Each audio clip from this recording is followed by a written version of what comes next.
Hey guys, the Kia Fanboy here. I just like to first off, I just like to quickly explain why I haven't been making videos recently. Well, despite it only being like 2, 3 days, I lost track of when I last uploaded. Can't even be bothered to check, but I was actually kind of wondering what else I should do, like other than deck reviews, card reviews, rants. So I thought I'll just carry on like usual, but maybe eventually an idea will come to me. But that'll be eventually, so I'll just be continuing with what I've been doing so far. So with that out of the way, time for the main topic. And this is a deck that I really should have reviewed from the get-go. It's one I love. I've been using Bujins a little bit more though, but I still love using these guys more or less. But this deck is Pendulum Magicians. They're OCG, sadly, but they're still fun to play, even if they're pendulums. I mean, if you the pendulums are not so bad, despite what people say. If you want to check out what I think about pendulums, you can go check out that video somewhere. I should be somewhere on my channel. But I'm getting sidetracked here. Pendulum Magicians. What you're gonna want in Pendulum Magicians is Dragon Vein Magician and Dragon Pit Magician. That's pretty much the Pendulum Magician dream team. Because Dragon Vein has a pendulum scale of 1, and Dragon Pit has a pendulum scale of I think it's 8. Yes, you're not really gonna be having any monsters you can pendulum summon that are level 8 or higher anyway, so you're pretty good on that. The only the main use for pendulum magicians is, well, you can actually make a lot of different plays for pendulum magicians.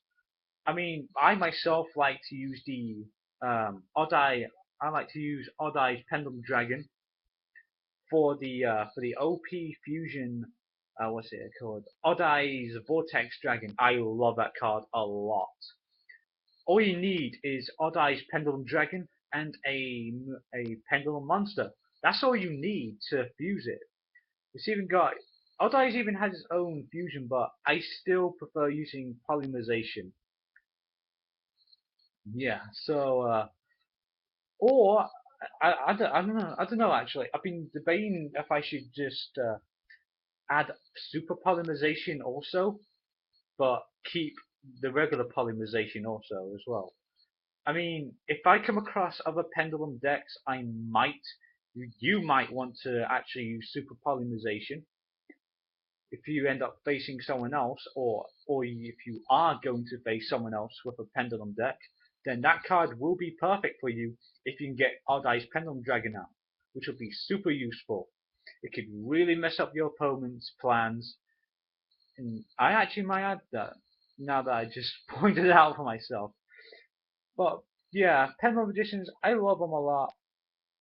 I, I seriously, I really wish pendulums weren't so hated. I mean, I always pointed out all the flaws they had, well, most of them, from what from what I have experienced, anyways.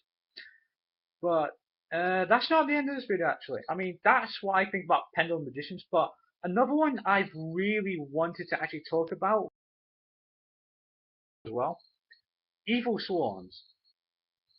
Why are they so bad? Is it just because of Ophion? I mean, come on, people. I mean, come on. XYZ decks. Ever thought about doing that, people? XYZ decks? I mean, Ophion only stops the special summons of monsters with level 5 or higher as long as it has materials. You gotta remember that. It's gotta have materials to stop the special summons. And if it has no materials, go ahead, special summon whatever you want. And besides, Ophion does not stop the special summons of monsters that have ranks. And from what I've seen people use level 4, well, rank 4 XYZ monsters or exceed monsters if you want to get literal. I've seen more rank 4 Exceed decks, if anything at all. I mean, sure, it's super easy to get OPR now, but I think from the most recent ban list that I've heard, reinforcement of the army is at 1, so that's also another reason why Evil Swarms are not so bad, well, anymore. Because since reinforcement of the army is now at 1, that's what I heard anyways from the new ban list. But yeah, I mean, also people always complain it's the same thing. Yeah, sure, you're always going to see Ophion in Infestation Pandemic, but that doesn't stop your opponent from actually making different, unexpected plays. Like, for example, I like to use my Utopia combo. I like to exceed summon Utopia, then exceed summon Utopia Ray, and then exceed summon Utopia Lightning. That's what I like to do most of the time. Sometimes I might exceed summon Black Ship of Corn to get rid of stuff like Marshmallow. I rarely even use Bahamut or any of the other Evil Swarm Exceed monsters. I mean, I don't think they would be as bad because, well, you can easily negate Infestation Pandemic too. The only reason it's so hated is because it stops you from actually special summoning all your good monsters like Blackluster Soldier, the sorry about that. Blackluster Soldier, Envoy of the Beginning. I cannot remember its full name. Or let's see what else could I think of. Like maybe any Shadow monsters or especially Necros monsters.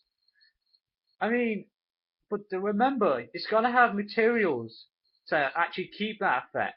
I think people forget that, and they just instantly assume you just can't special summon, or they just forget that in battle. I mean, not many people actually seem to point that out. Uh, which is also kind of why I like to use some exceed spell and traps. Also, something else I don't ever see in Evil Swarm decks is just pure Evil Swarms, just purely based on Ophion. I like sure I Ophion is a key thing in Evil Swarms, but what I like to do is actually keep Ophion protected with stuff like XYZ unit or what's it called? XIZ Tribal Rivals, which is a personal favorite of mine. Even, even hell, even not just for Ophion. Hell, I could sort of slap that shit on Utopia Lightning or Black Ship of Corn. I even have XIZ Territory, which is an XIZ field spell, which increases your attack by 800 only when you battle another monster. It's I think it's times 200 for its rank. So pretty much in my XC decks, my monster would get like an 800 attack boost against other monsters only. So yeah, I mean, evil swarms are not as bad as you think. There's lots and lots of ways to counter it.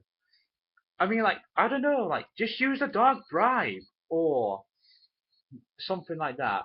Maybe I don't know, whatever negates spells and traps. I mean, I don't see what's so hard about having one of those kind of cards in your deck. Hell, even a Fiendish Chain. I mean, I can't remember if Ophion cannot be destroyed by card effects if Infestation Pandemic is used. I can't remember that bit clearly. It's been a while since I've actually used them. But if it losing track here. If it's only unaffected by other spells and traps, uh,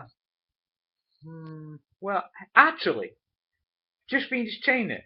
I mean, it has to use its other effect to actually get Infestation Pandemic out, don't it? So if you Fiendish Chain it, you can special summon again and stop it from getting Infestation Pandemic easily. So there's actually a lot of ways to counter Ophion and the Evil Swarms. Without Ophion, they're pretty much gonna be screwed. So yeah, that's what I think about Evil Swarms. Wow, actually said a lot more than I intended to about them. Anyways, I'll see you guys next time. At least this will make up. This 10 minutes now? Yeah. At least this will make up for my little tiny absence. I'll see you guys next time.